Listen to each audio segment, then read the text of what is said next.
السلام عليكم ورحمة الله وبركاته.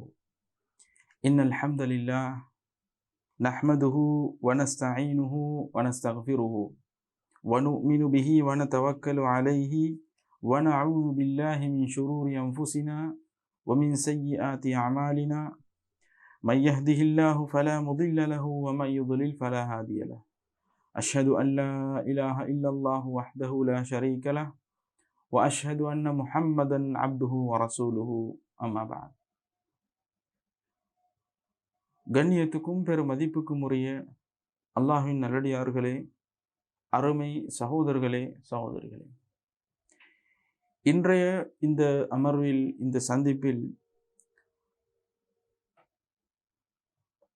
அஹ்லுஸ் சுன்னா வல் ஜமாஅ என்றால் என்ன, மேலும் அஹ்லுஸ் சுன்னா வல் ஜமாஅவுடன் வழிதவறிய கொள்கைகளை, அதிலும் முக்கியமாக ஹவாரிஜ் மற்றும் ஷியாக்கள் எனக்கூடிய அந்த இரு பிரிவினர்களை ஒப்பிட்டால் எப்படியான விடயங்களை பற்றி புரிந்து கொள்ளக்கூடியதாக இருக்கும் என்பதை விளக்கலாம் என்று நினைக்கின்றேன். அன்பின் இஸ்லாமிய உறவுகளே, அல்லாஹ்வின் நல்லடியார்களே, நான் ஆரம்பத்தில் சொன்ன ஒரு வார்த்தை அஹ்லுஸ் சுன்னா வல் ஜமாஅ. இந்த உரையில் அல்லது எங்களுடைய நிகழ்ச்சிகளில் சில சமயங்களில் நாங்கள் சொல்லிக் கொண்டு போகின்ற விடயங்கள், அது உங்களுக்கு முதல் தடவை அதை நீங்கள் கேட்கிறீர்கள் என்றாலும், அல்லது அதை பற்றிய விளக்கங்கள் இல்லாமல் நாங்கள் அதனுடைய பெயரை மாத்திரம் சொல்லிக்கொண்டு சென்றாலும், உங்களுக்கு அந்த அந்த சொல்லை, அந்த பதத்தை, அந்த வசனத்தை வைத்து அதனுடைய விளக்கங்களை மேலும் தேடி படிப்பதற்கு அதை ஒரு வாய்ப்பாக அமைத்து கொள்ளுமாறு கேட்டுக்கொள்கின்றோம். உதாரணமாக, முஅத்தா யுத்தம் என்று சொல்லிக்கொண்டு நாங்கள் ஒன்றை விளக்கிவிட்டு செல்கின்றோம். முஅத்தா யுத்தம் என்றால் என்ன, அது எப்பொழுது நடந்தது, அது ஏன் நடந்தது, அதனால் ஏற்பட்ட விளைவுகள் என்ன, அல்லது குறிப்பிட்ட சில பிரிவினர்களுடைய பெயர்களை சொல்லுவோம், அல்லது அல்லது என்று வரக்கூடிய உங்களுக்கு மூடலானவைகளை, உதாரணமாக இந்த உரையில் உங்களுக்கு அதாவது நயவஞ்சகர்களின் தலைவனுடைய பெயரை செவிமடுக்கக்கூடியதாக இருக்கும். அவருடைய பெயரை நீங்கள் தெரிந்து கொண்டால் அடுத்த கட்டமாக அவர் என்ன செய்தார், எதற்காக வேண்டி அந்த நிலைமைக்கு தள்ளப்பட்டார், இதை பற்றி படிப்பதற்கு இப்படியான ஒரு நிலையை ஏற்படுத்தி கொள்ளுமாறு முதலில் நான் கேட்டுக்கொள்கிறேன். இதில் அஹ்லுஸ் சுன்னா வல் ஜமாஅ என்று சொல்லக்கூடிய ஒரு பொதுப்படையான அழகான ஒரு பெயரை சுமந்தவர்களாக தன்னை அறிமுகப்படுத்தி கொள்ளக்கூடிய, அல்லாஹ்வின் மார்க்கத்தை சரியான முறையில் பின்பற்ற வேண்டும், எடுத்து நடக்க வேண்டும், அதில் கூடுதல் குறைத்தல் இன்றி நடுநிலைமையோடு நடந்து கொள்ள வேண்டும் என்ற சிந்தனையை உடையவர்களை, அல்லது சிந்தனையை உடையவர்கள் தங்களை அறிமுகப்படுத்திக் கொள்வதற்கு இந்த பெயரை பயன்படுத்துவதை நாங்கள் பார்க்கின்றோம். இதில் அந்த பெயரினுடைய அர்த்தத்தை சற்று நாங்கள் விரிவாக விளக்கினோம் என்று சொன்னால், அஹ்ல் என்றால் உடையவர்கள், வீட்டை உடையவர்கள், ஒரு குறிப்பிட்ட ஒரு விடயத்தை உடையவர்கள், ஊர்வாசிகள், அஹ்லு பலத், இந்த மாதிரி சொல்லப்படுவது உண்டு.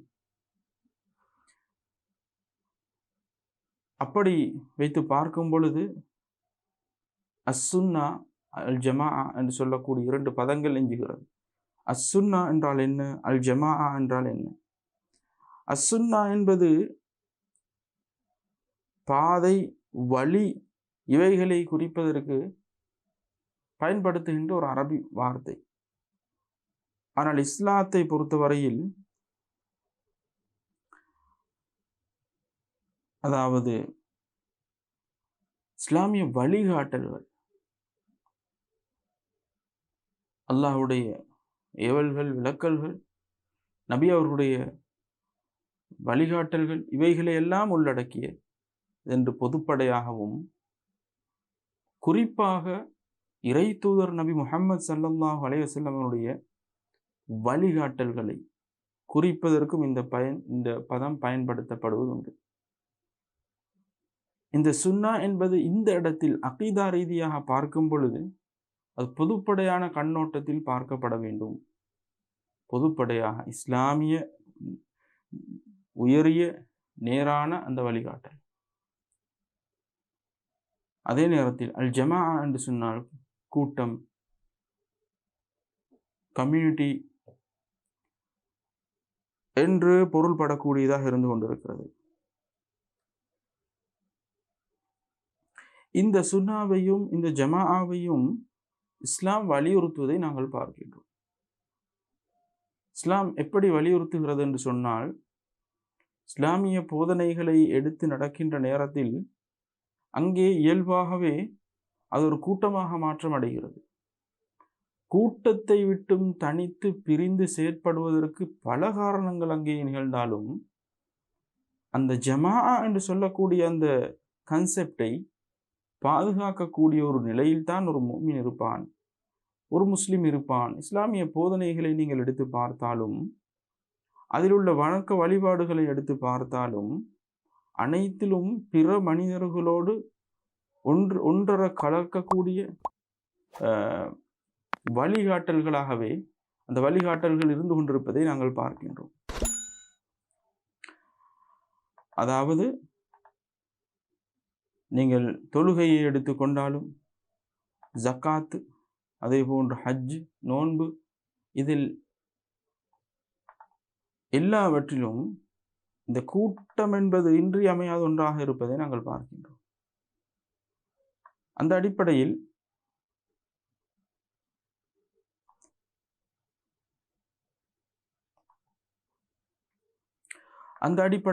அன்பின் இஸ்லாமிய உறவுகளே, அல்லாஹ்வின் நல்லடியார்களே, கூட்டத்தை விட்டும் தான் ஒதுங்கி கொண்டதாக அல்லது தனிப்பட்ட ஒரு சித்தாந்தத்தை தாங்கள் கொண்டுள்ளதாக தங்களை அறிமுகப்படுத்தி கொள்ளக்கூடியவர்களுக்கு இந்த கூட்டத்தோடு இணைந்து பயணிப்பது மிகவும் சவாலுக்குள்ளாகக்கூடிய ஒரு நிலைமையாக அந்த நிலைமை ஏற்பட்டு விடுகிறது. அப்படியான நிலைமைகள் ஏற்பட்டு விடும் பொழுது அவர்கள் பல காரணங்களை சொல்லி கூட்டத்தை விட்டும் பிரிந்து பிளவுபட்டு செல்வதை நாங்கள் பார்க்கின்றோம். அப்படிப்பட்ட அந்த கூட்டங்கள், அந்த பிளவுகளை இனங்கண்டு கொள்வது இன்றியமையாததாக இருந்து கொண்டிருக்கிறது. ஏனென்றால் நாங்கள் பின்னால் பார்ப்போம், வழி தவறிய பிரதானமான சில கருத்துகள், கோட்பாடுகள், இவைகளுக்கு பின்னால் காரணமாக அமைந்தவைகள் எவையோ அவைகளை ஒருவர் அறிந்து கொள்ளாமல் இருக்கும் பொழுது அதில் தான் ஒருவராக தன்னை ஆளாக்கி கொள்வதை பார்க்கின்றோம். அவருக்கே தெரியாது, அவரும் அந்த கொள்கையால் ஈர்க்கப்பட்டு அதில் உள்ளொருவராக மாறிவிடுவதை நாங்கள் பார்க்கின்றோம். எனவே அந்த நிலைமை ஏற்படாமல் இருப்பதற்காகத்தான் இந்த விடயங்களை, இந்த விளக்கங்களை உங்களுக்கு நாங்கள் தந்து கொண்டிருக்கின்றோம். நபி ஸல்லல்லாஹு அலைஹி வஸல்லம் அவர்களுடைய சுன்னாவை பற்றி பிடித்து அதிலே ஒருமைப்பட்டு சொல் செயல் நம்பிக்கை அனைத்திலும் நபி அவர்களை பின்பற்றுவதிலேயே உறுதியாக இருந்த நபித்தோழர்கள், தாபியூன்கள், நேர்வழி பெற்ற இமாம்கள், அவர்களின் வழி சென்ற அனைவரும் இந்த அஹ்லுஸ் சுன்னா வல் ஜமாஅ என்ற கூட்டத்தில் அடங்குகிறார்கள். எந்த இடத்திலும் எந்த காலத்திலும் பித்அத்தை விட்டும் தூரமாக இருப்பது இவர்களின் சிறப்பியல்பாகும். இவர்களுக்கு அஹ்லுல் ஹதீஸ், வெற்றி பெற்ற கூட்டம், உதவி செய்யப்பட்ட கூட்டம் என்று பல பெயர்கள் இருந்து கொண்டிருக்கிறார்.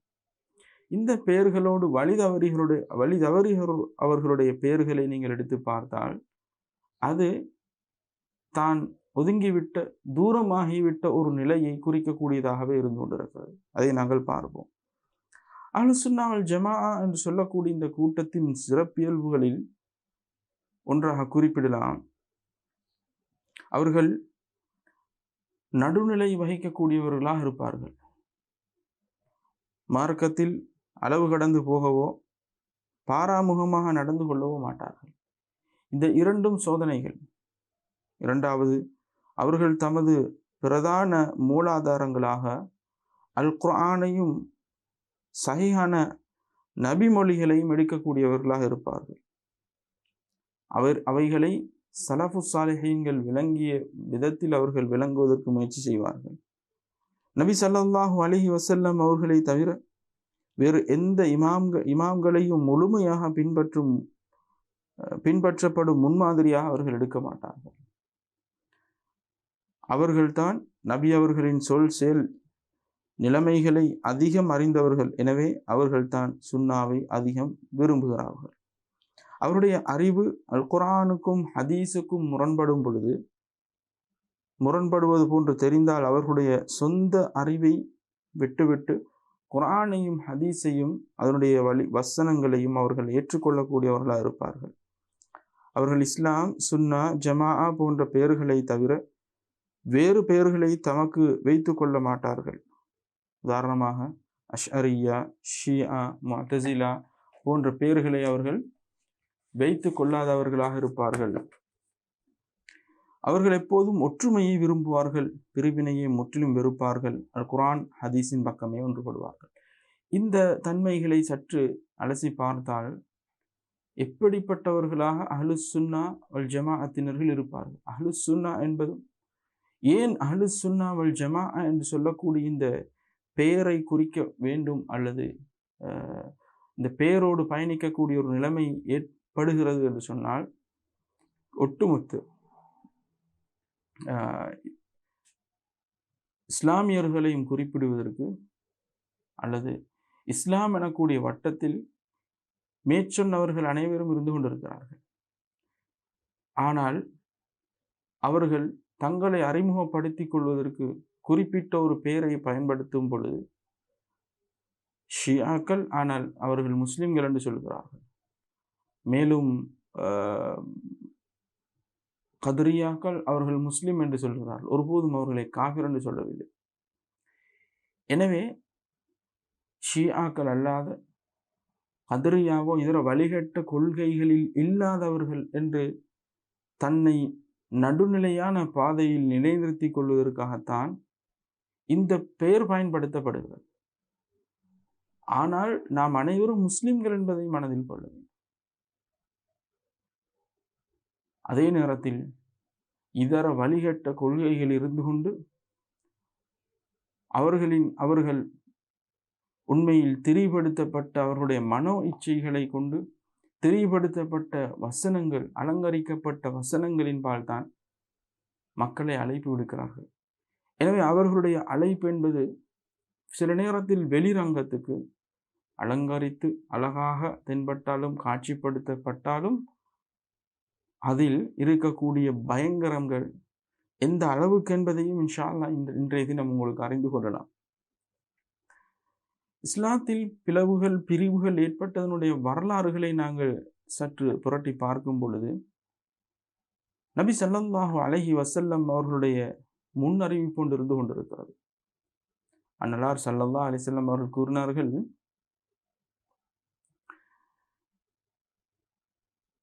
இன்ன பனி இஸ்ராயில் தஃபர்ரகத் அலா சின்தைனி வஸபஈன மில்லா. பனு இஸ்ரவேலர்கள் 72 கூட்டத்தினர்களாக பிளவுபட்டார்கள். சில அறிவிப்புகளில் 71 கூட்டமாகவும் கிறிஸ்தவர்கள் 72ஆகவும் இஸ்லாமிய உம்மத்தை பொறுத்தவரையில் வதஃப்தரிகு உம்மதி அலா 73 மில்லா, 73 கூட்டத்தினர்களாக என்னுடைய கூட்டத்தினர்கள் பிளவுபடுவார்கள். குல்லுஹும் ஃபின்னார் இல்லா மில்லத்தன் வாஹிதா, ஒரே ஒரு கூட்டத்தை தவிர மற்ற அனைத்தும் நரகத்தில் தான் போய்விடும். அந்த வெற்றி பெறக்கூடிய கூட்டம் யார் என்று அல்லாஹ்வின் தூதரிடத்தில் கேட்டபொழுது, மா அன அலைஹி அஸ்ஹாபி, நானும் எனது தோழர்களும் இருக்கக்கூடிய வழி எதுவோ அந்த வழியில் இருக்கக்கூடியவர்கள் மாத்திரமே வெற்றி பெறக்கூடியவர்கள் என்று அல்லாஹ்வின் தூதர் ஸல்லல்லாஹு அலைஹி வஸல்லம் அவர்கள் கூறியதாக அப்துல்லாஹ் இப்னு அம்ர் ரலியல்லாஹு அன்ஹு அவர்கள் அறிவிக்கின்றார்கள். இந்த ஹதீஸ் திர்மிதி கிரந்தத்தில் 2641வது ஹதீஸாக பதிவு செய்யப்பட்டிருக்கிறது. எனவே பிளவுபடுதல் பிரிதல் என்பது முன்னறிவிப்பு சொல்லப்பட்ட ஒன்றாக இருந்து கொண்டிருக்கிறது. அதற்காக நாங்கள் பிளவுபடுவதா என்று பார்த்தால் கிடையாது. ஒவ்வொருவரும் மார்க்கத்தின் விடயத்தில் தனது மனோ இச்சையை முற்படுத்தும் பொழுது இயல்பாகவே அவர்கள் அந்த நேரிய உயரிய அந்த வழியை விட்டும் கலண்டு சென்று விடுகிறார்கள், பிரிந்து விடுகிறார்கள். ஆனால் உயர்வான அந்த நேரான இஸ்லாம் என்பது எப்பொழுதும் அது ஒன்றாகவே இருந்து கொண்டிருக்கும். பிரிந்து சென்ற நேரான வழியை விட்டும் வழி தவறி சென்றவர்கள் தாங்கள் எவ்வளவு தூரம் இஸ்லாத்தை விட்டும் தூரமாக இருக்கிறார்கள் என்பதை இந்த நேரான பாதையோடு தங்களுடைய பயணத்தை ஒப்பீடு செய்தால் புரிந்து கொள்ளக்கூடியதாக இருக்கும். ஆனால் அல்லாஹுடைய நாட்டம், அல்லாஹுடைய ஏற்பாடு, பிளவுபடுதல் என்பது நபி அவர்களால் உறுதி செய்யப்பட்ட ஒன்றாக இருந்து கொண்டிருக்கிறது. அந்த அடிப்படையில் இவர்கள் ஏன் பிளவுபட்டார்கள் என்பதை நான் சொன்னேன். மனோ இச்சையை முற்படுத்தியதன் காரணமாக பிளவுபட்டார்கள். அப்படி என்றால் நாங்கள் எதை முற்படுத்த வேண்டும் பிளவுபடாமல் இருப்பதற்கு என்று பார்த்தால் நாங்கள் கட்டுப்படுதலை முற்படுத்த வேண்டும். குர்ஆனிய வசனங்களுக்கு முன்னால், ஹதீஸுக்கு முன்னால் கட்டுப்படுதல் என்பதை நாங்கள் முற்படுத்தும் பொழுது எங்களுக்கு அதனுடைய அந்த உயரிய அந்த பாதையில் எங்களை நிலைநிறுத்திக் கொள்ள முடியும். நாங்கள் வெகு சீக்கிரமாக உணர்ச்சி வசப்பட்டு நாங்கள் எடுக்கக்கூடிய முடிவுகள் என்பது, எங்களுடைய உள்ளம் சொல்லக்கூடிய செய்திகள் என்பது சில நேரத்தில் பிழையாக இருக்கலாம். எனவே காலங்காலமாக சஹாபாக்கள் உட்பட இந்த வழி தவறியவர்களை விட்டும் மக்களை நேர்வழிப்படுத்துவதற்கு ஆயுதங்களை ஏந்துவதை விட அவர்களை சந்தித்து நசீஹத் செய்யக்கூடிய, உபதேசம் செய்யக்கூடியவர்களாக இருந்திருக்கிறார்கள் என்பதை நாங்கள் புரிந்து கொள்ள வேண்டும். அன்பின் இஸ்லாமிய உறவுகளே, அல்லாஹ்வின் நல்லடியார்களே, அந்த வகையில் வழி தவறியவர்கள், நேரான வழியை விட்டும் பிரிந்து சென்றவர்களுடைய துவக்க வரலாற்றை எடுத்துக்கொண்டால் அல்லாஹு தாலா திருமறை அல் குர்ஆனில் கூறும் பொழுது ஒரே உம்மத்தாக இந்த உம்மத் இருந்து கொண்டிருக்கிறது என்பதை, அவருடைய அசில் வடிவத்தை பற்றி அல்லாஹ் குறிப்பிடுகின்றார். அல் குர்ஆனில் அல் அன்பியா எனும் அத்தியாயத்தில் 92வது வசனத்தில் அஊது பில்லாஹி மினஷ் ஷைத்தானிர் ரஜீம் இன்ன ஹாதிஹி உம்மத்துக்கும் உம்மத்தன் வாஹித வ அன ரப்புக்கும் ஃபஅபுதூன். அதாவது நிச்சயமாக உங்கள் உம்மத் வேற்றுமை ஏதும் இல்லாத ஒரே சமுதாயம்தான், மேலும் நானே உங்கள் இறைவன், ஆகையால் என்னையே நீங்கள் வணங்குங்கள். இதுதான் அல்லாஹ்வுடைய கட்டளையாக இருந்து கொண்டிருக்கிறது. அப்படிப்பட்ட நேரத்தில் இஸ்லாமியர்களுக்கிடையில் பல பிரிவுகள் ஏற்பட்டதென்றால் அதனுடைய துவக்க வரலாறு என்ன, அது எப்போது ஆரம்பிக்கப்பட்டது என்பதை பற்றி தெரிந்து கொள்வது என்பது எங்களுக்கு இன்றியமையாததாக இருந்து கொண்டிருக்கிறது. இஸ்லாமிய வரலாற்றில் தோன்றிய பிரிவுகளில் முதன்மையான பிரிவாக சொல்லப்படக்கூடிய பிரிவினர்தான் ஹவாரிஜிகள் என்று சொல்லப்படக்கூடிய அந்த பிரிவினர். இவர்கள் இஸ்லாமிய ஆட்சிக்கு எதிராக முதலாக அவர்கள் என்ன செய்கிறார்கள் என்று சொன்னால், கிளர்ச்சி செய்கிறார்கள். எகிப்து, கூஃபா, பஸ்ரா போன்ற பகுதிகளில் கிளர்ச்சி செய்கிறார்கள். குறிப்பாக இந்த கிளர்ச்சியும் இந்த பிளவுகளுக்கும் மூல காரணமாக அமைந்த நிகழ்வு உஸ்மான் ரதியல்லாஹு அன்ஹு அவருடைய இந்த ஆட்சி காலத்தில் அவர்கள் கொலை செய்யப்படுகிறார்கள். பிற்காலத்தில் அவர்கள் கொலை செய்யப்படுகிறார்கள். அதற்கு உண்டான கள நிலவரங்களை அப்துல்லாஹ் இப்னு சபா என்று சொல்லப்படக்கூடிய அந்த ஷியா பிரிவினருடைய தோற்றத்திற்கும் ஹவாரிஜ் பிரிவினருடைய தோற்றத்துக்கும் வித்திட்டவனாக இருந்த அவனே இந்த ஏற்பாடுகளை செய்கின்றான். உஸ்மான் ரலியல்லாஹு அன்ஹு அவர்கள் கொலை செய்யப்பட்டதை தொடர்ந்து 4வது ஹலீஃபாவாக ஆட்சி பீடமேறிய ஹலீஃபா அலி ரலியல்லாஹு அன்ஹு அவர்கள் உஸ்மான் ரலியல்லாஹு அன்ஹு அவர்கள் கொலை செய்யப்பட்டதற்கு காரணமாக அமைந்த கொலையாளிகளுக்கு தண்டனை வழங்குகின்ற விடயத்தில் சில பல நலவுகளை கருத்தில் கொண்டு தாமதப்படுத்துகிறார்கள். இந்த தாமதப்படுத்துதல் என்பது எந்த அளவுக்கு என்று சொன்னால் ஒரு யுத்த நிலவரத்தை ஏற்படுத்தி விடுகிறது. அதாவது முஆவியா ரலியல்லாஹு அன்ஹு அவர்கள் ஷாம் பகுதியில் தனியான ஒரு ஆட்சியை ஏற்படுத்தி கொண்டு அலி ரலியல்லாஹு அன்ஹு அவர்களுக்கு எதிராக அவர்கள் போர் பிரகடனம் செய்கிறார்கள். இரு தரப்பும் சிஃபீன் என்று சொல்லப்படக்கூடிய இடத்தில் சந்திக்கிறார்கள். அந்த நேரத்தில் ஏற்பட்ட அந்த பிரிவுகள் தான் ஒரு பிரிவினர் ஹவாரிஜிகளாக தோற்றம் பெறுகிறார்கள். அவர்கள் தூய்மைத்துவவாதத்தை முன்னிறுத்தியவர்களாக அலி ரலியல்லாஹு அன்ஹு அவருடைய தரப்பில் இருந்த தாங்கள் பிழையென காணக்கூடிய விடயங்களை பெரிதிப்படுத்தி அவர்கள் தீர்க்கமான முடிவுகளை எடுக்கலானார்கள். அவ்வாறான முறையில் எடுத்து அவர்கள் பிரிந்து ஹவாரிஜ்களாக தன்னை அறிமுகப்படுத்திக் கொள்கிறார்கள். அதனுடைய அடுத்த தரப்பு அலி ரலியல்லாஹு அன்ஹு அவர்களுக்காக வேண்டி குரல் கொடுக்கிறார்கள், குரல் எழுப்புகிறார்கள், பேசுகிறார்கள். அலி ரலியல்லாஹு அன்ஹு அவர்களை மதிக்கின்ற, அவர்களுக்கு மரியாதை அளிக்கின்ற விடயத்தில் எல்லை கடந்து போய் ஷிஆக்களாக அவர்கள் ஷிஅத்து அலி என்று சொல்லக்கூடிய இடத்திலிருந்து அவர்கள் அலியின் பிரிவினர்கள் என்று சொல்லக்கூடிய இடத்திலிருந்து தோற்றம் பெறுகிறார்கள். இவ்வாறு அதாவது இஸ்லாமிய மார்க்கத்தினுள் ஏற்பட்ட பிளவுகள் பிரிவுகளை பொறுத்தவரையில் இறைவனின் விதியில் கருத்து வேறுபாடு பற்று கதரியாக்கள் ஜபரியாக்கள் என்று இரு பிரிவினர்கள் தோன்றுகின்றார்கள். அதே போன்று அல்லாஹ்வின் பெயர்கள் பண்புகள் தாத் சிஃபாத் விடயங்களில் ஜஹ்மியாக்கள் முஅ்தஸிலாக்கள் அஷ்அரியாக்கள் மாத்துரூதியாக்கள் போன்ற பிரிவுகள் தோற்றம் பெறுகின்றன. இறை நம்பிக்கை விடயத்தில் முர்ஜியாக்கள் என்ற ஒரு பிரிவும் தோற்றம் பெறுகிறது. அதே போன்று அடிப்படை கொள்கைகளில் மாறுபட்ட கருத்துக்களை கொண்டு சூஃபிகளும் உருவாகின்றன. இந்த பிளவுகளுக்கும் இந்த பிரிவுகளுக்கும் வித்திட்ட முதன்மையானவனாக அப்துல்லாஹ் இப்னு சபா என்று சொல்லக்கூடிய அவன் கருதப்படுகின்றான்.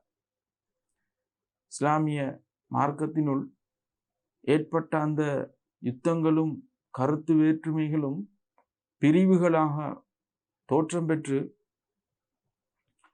அவரவர்களுக்கு இடையில் வாத பிரதிவாதங்கள் முதற்கொண்டு கருத்து மோதல்கள் முதற்கொண்டு இந்த விடயங்கள் நடக்கின்ற நேரத்தில் சஹாபாக்கள் நடந்து கொண்ட விதம் என்ன, சஹாபாக்கள் எப்படி அவைகளை கையாண்டார்கள், அதில் எப்பிரிவுக்கும் தலை சாய்க்காது அவர்கள் நடந்து கொண்டார்களே ஒரு விதம், அதுதான் அஹ்லுஸ் சுன்னா வல் ஜமாஅத்தினர்களாக நாங்கள் கடைபிடிக்கக்கூடிய அந்த வழிமுறை. அதாவது அவர்கள் அன்று குர்ஆன் சுன்னாவின் முக்கியமான விடயங்கள், குர்ஆன் சுன்னாவின் எதிர்பார்ப்புகள், மகாசிதுகள் விடயத்தில் ஆழமாக அறிவை பெற்றிருந்தவர்கள் தங்களுடைய உணர்ச்சி பொங்கி எழுகின்ற நேரத்தில் அதற்கு தோதுவான திருமறை வசனங்களை தொகுத்தெடுத்து கொண்டு அவர்கள் களமிறங்கவோ அவசரப்படக்கூடியவர்களோ இருக்காமல் மனிதர்களில் யாருக்கும் தீர்ப்பு சொல்வதில் முந்தி அடித்துக் கொள்ளக்கூடியவர்களாக இருக்காமல் நடந்து கொண்டார்கள். ஹவாரிஜிகளோடு பேச்சுவார்த்தை நடத்தப்படுகின்றன.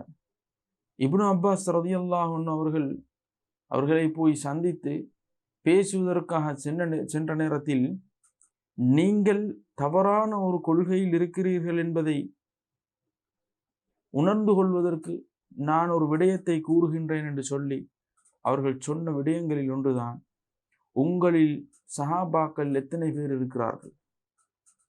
உங்களுடைய இந்த கருத்தில் நீங்கள் இவ்வாறு பிரிவுபட்டு இருக்கக்கூடிய நேரத்தில் உங்களுடைய கருத்தில் எத்தனை சஹாபாக்கள் இருக்கிறார்கள்? அவர்களில் நபியை நெருங்கி பழகிய, நபி அவர்களுடைய அருள் வாக்குகளை பெற்ற, நபி அவர்களின் பாசறையில் பயிற்சி பெற்ற சஹாபாக்கள் அங்கே காணப்படவில்லை.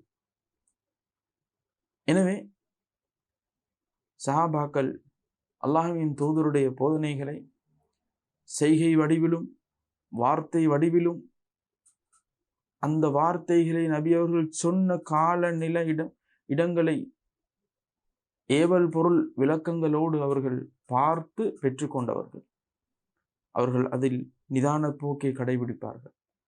உலக லாபங்களை மையப்படுத்தி அவர்கள் மக்களுடைய ஆர்வத்தை தூண்ட வேண்டும் என்பதற்காகவோ அல்லது மக்களுக்கு முந்தியடித்து கொண்டு சுவனத்தை கொண்டும் நரகத்தை கொண்டும் தீர்ப்பளிக்கக்கூடியவர்களாகவோ அவர்கள் இருக்கவில்லை. இது சஹாபாக்கள் அன்று கையாண்ட விதம். ஆனால் ஹவாரிஜிகள் எப்படி நடந்து கொண்டார்கள், அவர்களுடைய அந்த நிலைமைகள், அவர்கள் எப்படியான சிந்தனை போக்கை கொண்டவர்களாக மாறினார்கள் என்பதையும் நாங்கள் தெரிந்து கொள்ள வேண்டும். சுருக்கமாக சில விடயங்களை மேலோட்டமாக நான் சொல்லுகின்றேன்.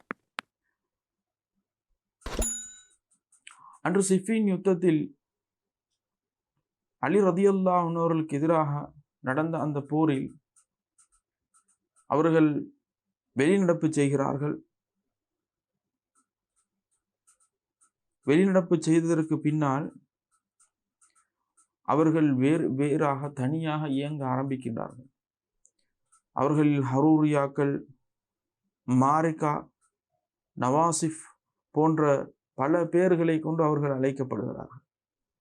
இவ்வாறான முறையில் வெளிநடப்பு செய்த இந்த ஹவாரிஜிகளை பொறுத்தவரையில்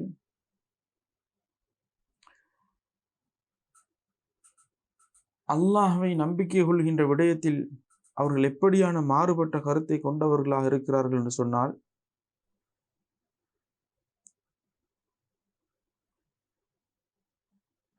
அதாவது ஒரு முஃமினான மனிதன், அல்லாஹ்வை நம்பக்கூடிய, அல்லாஹ்வின் மீது ஈமான் கொண்டிருக்கக்கூடிய மனிதன் அல்லாஹ்வின் விஷயத்தில் பூர்ணமான முறையில் நம்பிக்கை கொள்வான்.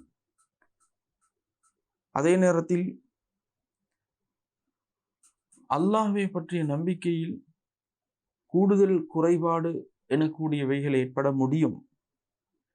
அவ்வாறு குறையும் பொழுது அந்த மனிதன் தவறு செய்தால் அதை அல்லாஹ் மன்னிக்கின்றான்.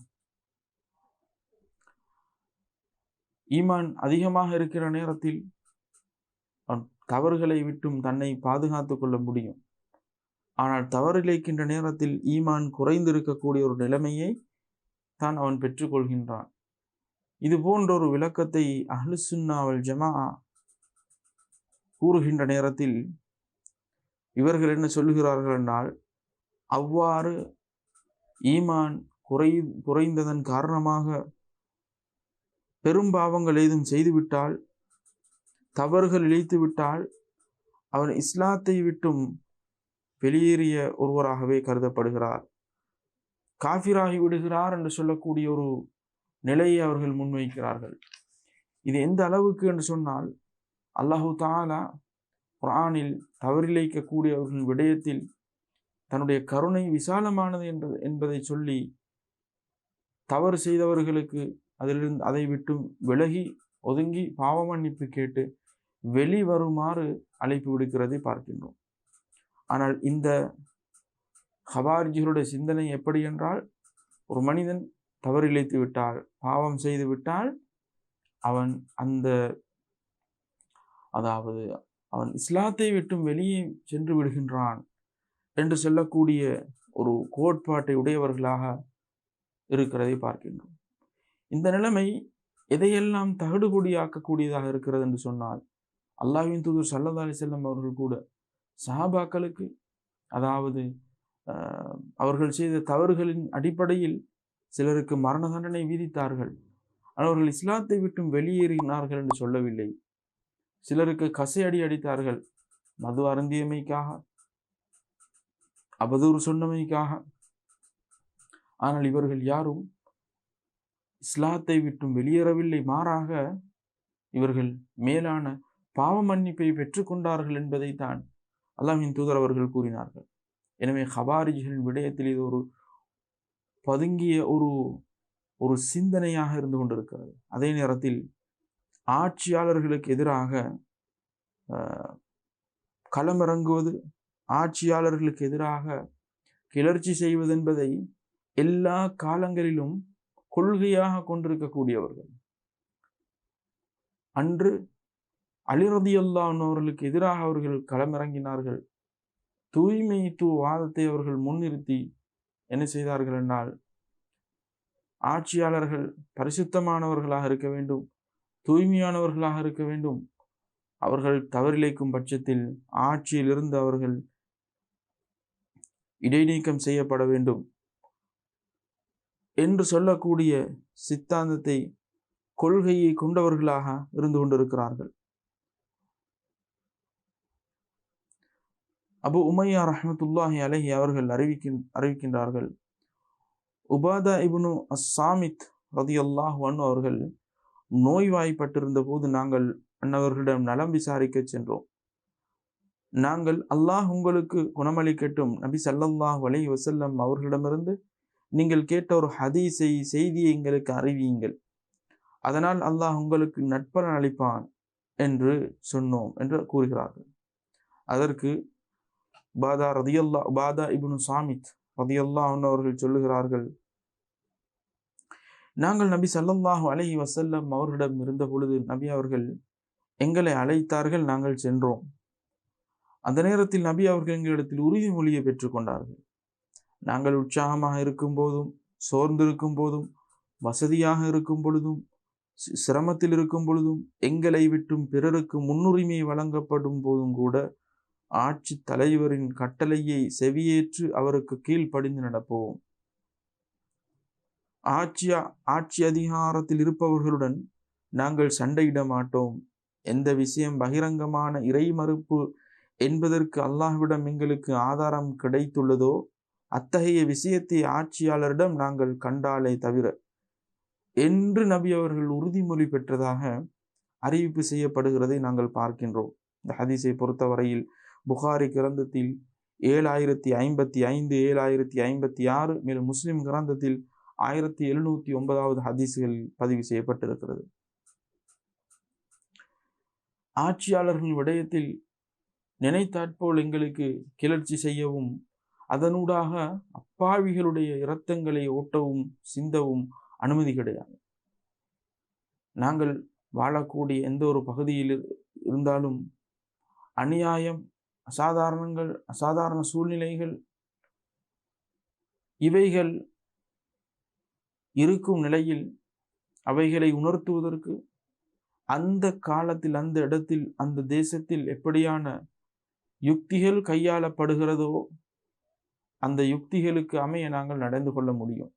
ஆனால் இஸ்லாமிய ஆட்சியை பொறுத்தவரையில், இஸ்லாமிய ஆட்சி என்றிருக்கக்கூடிய பகுதியில் ஆட்சியாளர் என்பவர் அவர் மக்கள் விடயத்தில் இஸ்லாமியர்களுடைய இரத்தம், மானம், அதே போன்று உடைமைகள் இவைகளை பாதுகாக்கின்ற விடயத்தில் கடமைப்பட்டவர். எனவே அவரின் விடயத்தில் நாங்கள் நடந்து கொள்ளக்கூடிய விதம் என்பது ஏனைய பகுதிகளில், சிறுபான்மைகளாக முஸ்லிம்கள் வாழக்கூடிய பகுதிகளில் அங்கேயும் அவர்கள் இப்படித்தான் இருக்க வேண்டும். கட்டுப்படுதல் என்பது அது எந்த அளவில் இருக்க வேண்டும் என்ற ஒரு விளக்கத்தோடு நாங்கள் நடந்து கொள்ள வேண்டும். எனவே இந்த விடயங்களும் இந்த விளக்கங்களும் நபி ஸல்லல்லாஹு அலைஹி வஸல்லம் அவருடைய சன்னிதானத்தில், நபி ஸல்லல்லாஹு அலைஹி வஸல்லம் அவருடைய அந்த சபையில், அவையில் அன்று சஹாபாக்கள் செய்த ஒப்பந்தங்கள் அல்லது பைஅத்துகளாக இருந்து கொண்டிருக்கின்றன. ஆனால் நாங்கள் பார்க்கின்றோம், சில நாடுகளில் அநியாயங்கள் தலைவிரித்து ஆடுகின்றன, அத்துமீறல்கள் தலைவிரித்து ஆடுகின்றன. இந்த நேரத்தில் எல்லாம் மௌனமே ஒரே வழி என்று நாங்கள் மௌனித்து இருப்பதனால் அந்த அநியாயம் தொடர்ந்தும் தலைவிரித்து ஆடக்கூடியதாக இருக்கும். அன்றைய காலத்தில் இருந்த அரசாட்சி முறை என்பது அல்ல, நாடுகளில் பரவி இருக்கக்கூடிய ஆட்சி முறைகள். உலகம் நாடுகளில் ஆட்சிகள் எப்படி உருவாக்கப்பட்டிருக்கின்றன, எப்படி தலைவர்கள் தேர்ந்தெடுக்கப்படுகிறார்கள், எதனை வைத்து அவர்கள் ஆட்சியிலிருந்து பதவியிலிருந்து விலக வைக்கப்படுகிறார்கள் என்பதை எல்லாம் கவனத்தில் கொண்டு சிறுபான்மைகள் வாழக்கூடிய நாடுகளில், முஸ்லிம்கள் சிறுபான்மைகளாக வாழக்கூடிய நாடுகளில் இஸ்லாமியர்களுடைய உரிமைகளை, இஸ்லாமியர்களுடைய அந்த